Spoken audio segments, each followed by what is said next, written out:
Human Josh came by my bar again.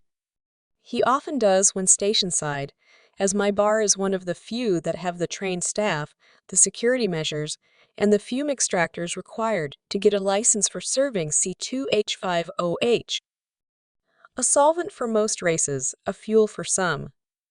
But for humans, it is a drink. But lately, Human Josh has been coming by more often, and consuming more.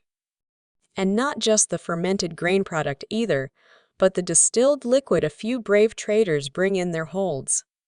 So, this time, after the bar was near empty, I sat down across from him and coaxed the human into talking. I could not let my best customer and biggest draw drink himself to termination. "Friend Josh," I said in my best interlingua, "are you troubled? Would engaging in conversation help?" He looked at me and smiled the thing humans do with their mouth, but thankfully did not show teeth. "Friend Barkeep," he said as he showed me a set of holocrystals spread in front of him, "what is a man to do? One may win, but the rest must lose." I looked at the crystals. Each one of them displayed a female form of various species and genders. I kept my eyes on them as my secondary eyes glanced back up at Human Josh. "Who do I love?" Josh said, "I'll leave a lot of girls singing the blues." I ignored the reference to color humans, put a lot of effort into colors, but none of it made sense to me. Instead, I pointed to the closest crystal, assuming that if I kept him talking, he would say something that was understandable. "Ah, Nama," Josh said in a low voice. "Meet her in a spaceport bar much like this one.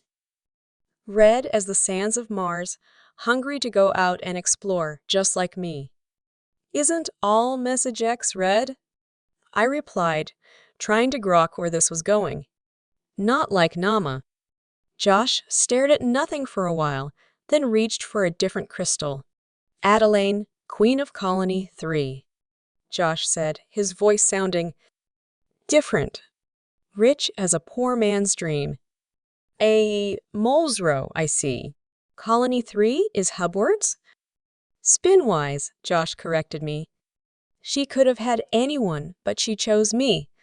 "Ah, who do I love?" Something stirred in my lower thorax as Human Josh talked. Unease? Or just hunger? It was hours after my last meal, was it not? Human Josh got more animated as he kept talking. He grabbed another crystal to show me. "Now Beliran. Yes, she's a Nerbulan, runs her very own ship. Easily makes 10,000 credit each trip, and is well energetic in the sleep pod too, if you know what I mean." I didn't tell Human Josh that I didn't. Instead, I refilled his drink. "Zell is a princess of Walkinone," he said as he showed me yet another crystal, wild, officially undiscovered, wants to put me on a continent's throne for my knowledge and skills. "Would make it hard for you to come here for drinks then, if her planet isn't approved." "True," Josh said as he drank the drink, "but who do I love?" He paused for a few seconds as his single pair of eyes scanned the crystals. "Now Ola, oh, Ola priestess of the great Zod's oracle. I've heard of Zod. A Vabian's, Scion's god, is it not?" Josh nodded. "She chose me against all odds.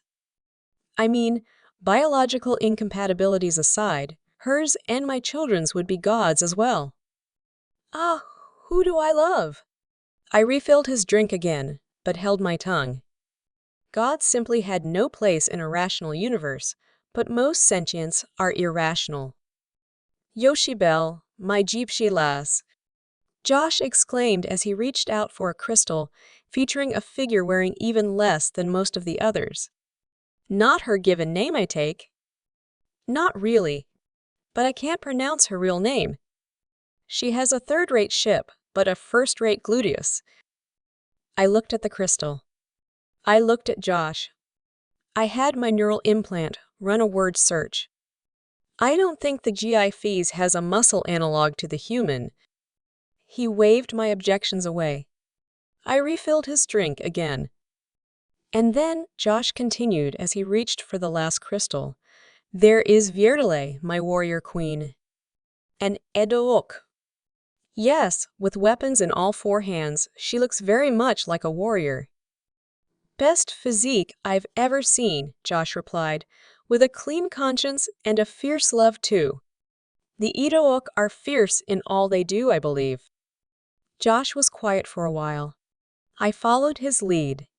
Finally, he cited the human not word they use when frustrated, angry, or disappointed. You think it's easy, he said as he swept his hand over the 7 holocrystals. Well, maybe you would. But I have more choices than one man should there is such a thing as too much good. Who do I love? I refilled his drink. Josh drank his drink. So here I sit, he said, on decision's brink. It's growing late, and it's hard to think. It is getting late, I agreed after scanning the now empty bar, but humans always seem to think all the time. You might as well bring another bottle, Josh said in a tone I recognized as resigned. Who do I love? What should I do?